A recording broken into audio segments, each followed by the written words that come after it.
I have a unique hobby. I paint rocks. I grew up on the Cape, and of course, just like many other locals, I'm an avid beachcomber. I'm also an artist, and over the past couple years, I have escalated my beachcombing.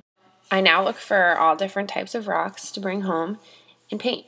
My favorite beach to collect at is Sandy Neck.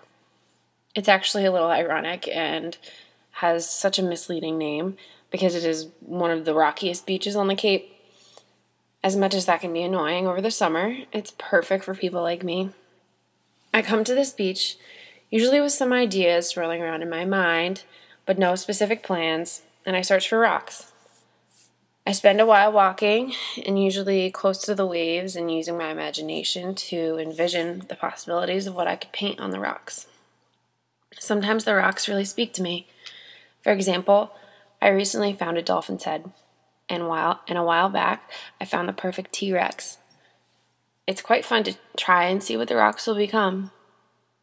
I've found the best rocks to paint are the smooth ones.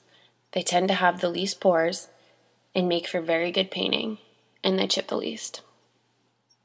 I collect my rocks, then bring them home and paint them. I spend hours transforming them from small chunks of the earth into works of art. I sometimes keep them and put them in my garden or on my fireplace, but often I give them to my friends. Sometimes I even leave them on the beach. I bring them back to where I found them. I love to imagine kids or families walking along the beach and finding these little gems and hope that it brings them joy.